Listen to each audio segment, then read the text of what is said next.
שלום, אני הילה גולדיץ', שותפת מיסים עקיפים בדלויט, והיום אנחנו נדבר על מע"מ בזמן מלחמה. מצד אחד השוק משתנה, אנחנו רואים שינוי בהתנהגות של הצרכנים, יש ירידה בביקושים של מוצרים מסוימים, למשל מוצרי יוקרה, ויש עלייה בביקוש למוצרים אחרים, למשל מוצרים מקומיים, ישראלים. מצד שני אנחנו גם רואים שינוי בהתנהגות של הממשלה, שצריכה למלא את קופת המדינה בכל מיני אמצעים שעומדים לרשותה. אז אמרנו שינוי בביקושים. מה הדבר שלאנשים הכי חשוב בזמן מלחמה? ממ"ד. לכן נושא הבנייה למגורים רלוונטי יותר מתמיד.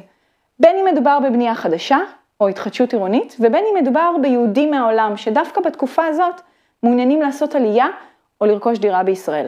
או בישראלים, משפרי דיור לדירה עם ממ"ד. ובדיוק כשנושא ההתחדשות העירונית רלוונטי יותר מתמיד, ממש לפני מספר שבועות, בא בית המשפט המחוזי ונתן את פסיקתו בעד יזמי הנדל"ן בנושא ניכוי מס התשומות.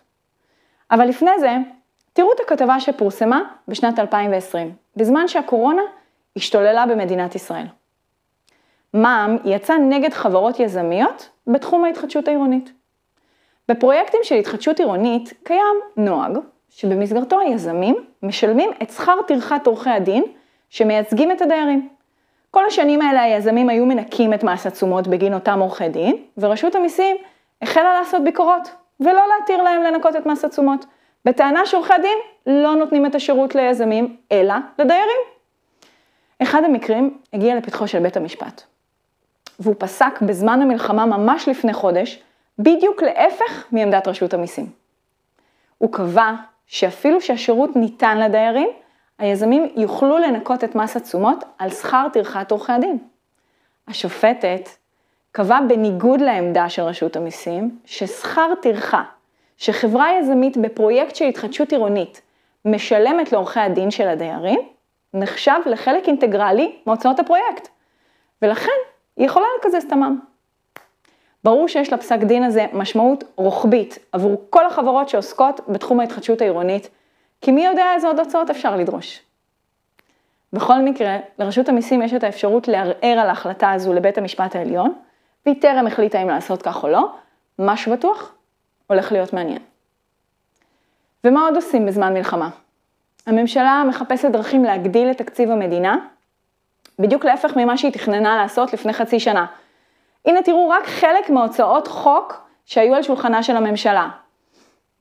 הפחתת מע"מ על מוצרי מזון בסיסיים עד ל8%. החזר מע"מ על תרופות מצילות חיים ועוד כל מיני הקלות. לעומת זאת, הנה פרסום שיצא ממש בימים האחרונים. במשרד האוצר מעוניינים לבטל את הפטור ממע"מ על יבוא מוצרים מחול, הפטור הזה של עד $75, בשאיפה להגדיל את תקציב המדינה מהגבייה הזו ב1.5 מיליארד שקל בשנה. המהלך הזה הוא מתאים גם לשעת מלחמה, שהרי בשעת מלחמה צריך לעודד רכישה בעסקים מקומיים וישראלים. עוד הממשלה שוקלת להעלות את אחוז המע"מ מ-17% ל-18%, ואפילו להתחיל למסות חברות גלובליות זרות במע"מ בישראל פה, מה שהם קוראים חוק הנטפליקס. זהו, זה היה קצת מע"מ בזמן מלחמה, אני בטוחה שנראה עוד הרבה שינויים ויוזמות, אז הולך להיות מעניין בתקופה הקרובה. תודה רבה. מאחלת לכולנו ימים של שגרה ושקט.